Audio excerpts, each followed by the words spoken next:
How's it going, guys? It's the Hawk back here with another paintball video. This one is a bit different. This is going to be an overview video of the 468. Someone inboxed me and asked me to do an overview and my thoughts on it.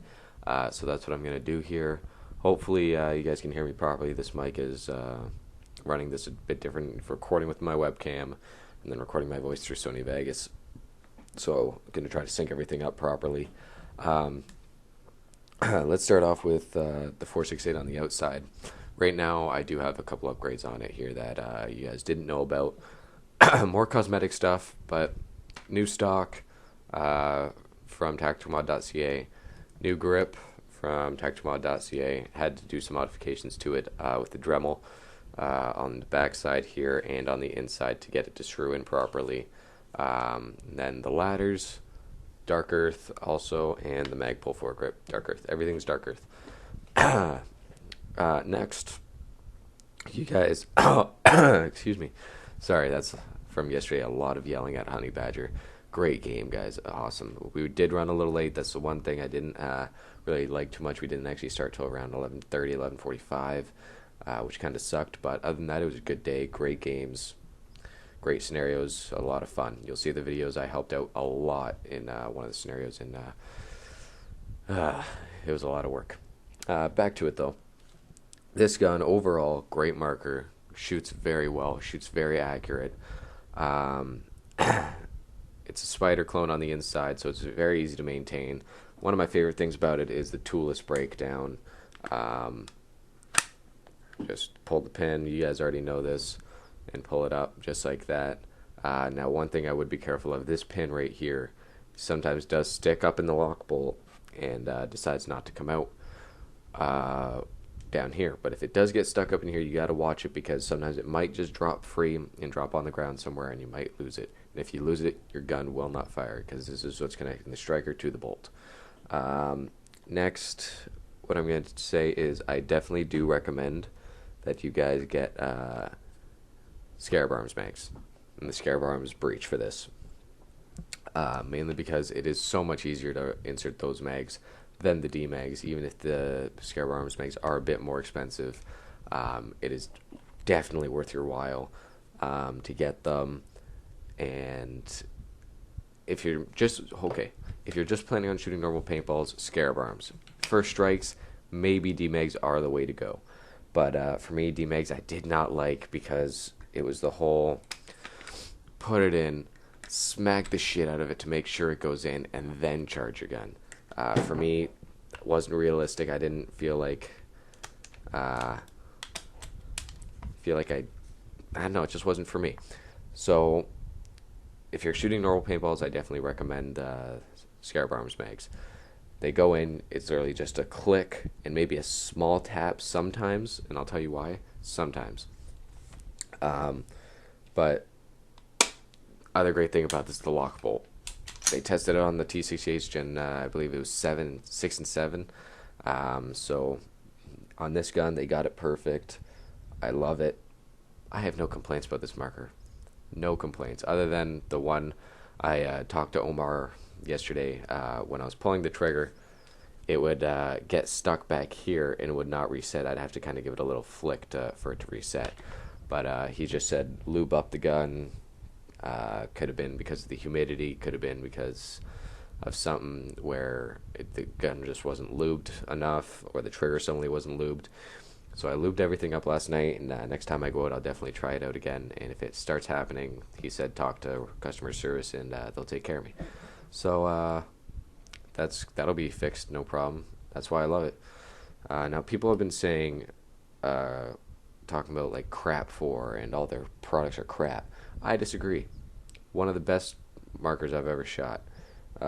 Very accurate, very consistent. I've been shooting between 230 and 240 yesterday, so it was good. No complaints about it at all. Now, one thing I'm going to go ahead and say, this is in regards to some comments you might see on a Facebook page of some sort. My bolt is touching my lock bolt. Let's see if you guys can see here.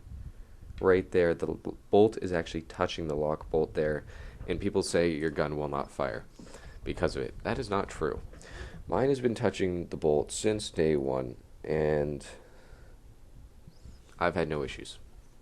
What happens is, when you hit the lock bolt, bang, bang, bang, click, first instinct, you're going to go ahead, get the mag changed out, put a new one in, and you're going to notice once you put it in, the lock bolt does not disengage. And you're going to keep trying to fire, and it's not going to go. The paintball will be in the breech there, but the paintball will not fire because the lock bolt isn't disengaged. In order to disengage the lock bolt, you pull the charging handle all the way back, all the way, until it literally can't go any further. And then you let go, and then you'll see that the lock bolt is disengaged. And that's when you're ready to fire. It seems like because the bolt is touching the lock bolt, once you insert the mag, the paintball doesn't have enough force to push it up, but the instant you release the force off the lock bolt, the paintball can push the lock bolt up no problem, and everything else can go according to plan. So that's the only problem I've seen people really have with this gun. Other thing I love, toolless disassembly. I don't know if I've already said this. Just kind of push and twist on the back and it comes right out. Obviously the stock does have to be out for this to happen. One thing that I do find a bit of a pain in the ass, the velocity, you can either take it out completely and twist counterclockwise or clockwise. I'm still even mixed up about which way to go. Main reason I'm still mixed up is because I've been using the Allen key and going in the back here and turning it clockwise, and I'm pretty sure when you're outside the gun and you're turning it clockwise, the velocity goes up. I'm not 100% sure on that. I'm just going by what I was doing yesterday at Honey Badger, and the velocity was going up by turning it clockwise with an Allen key. If you're taking it out, I believe turning it counterclockwise.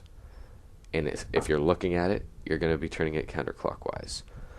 But that's pretty much it for this gun.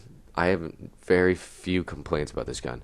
And just recently, just till now, I've been having that small problem yesterday at Honey Badger, and that's it. So, and even Omar said if it continues, contact customer service and we'll help you out. So definitely look forward to the Honey Badger videos coming out. There were 4 missions that I participated in, and the 4 missions I helped out. The one mission I actually did help complete was a rescue mission. We had to rescue dummies from a truck, and I helped run all 3 of those dummies back. And it was heavy. It was heavy lifting for that mission. The other missions I kind of helped with support and maintaining control of the buildings and the field. So you'll get some good footage there, and I'll definitely commentate on some of them. I'm not going to upload the whole videos because some of them are long videos, about an hour missions each. So I'm going to cut down the boring parts out and do one video of each mission, commentating some of it, not all of it. And hopefully you guys will enjoy that. If you guys have any other questions about this, let me know, and I'll do my best to answer them. Obviously, I don't know all the problems or all the solutions, so I'll do my best to answer. And thanks for watching, guys. Hopefully you guys enjoyed this video. And I say again, people have been saying Rap4. I disagree with this marker. This marker is one of the best markers I've ever shot. Good job, Rap4. Thanks for watching, guys. Peace.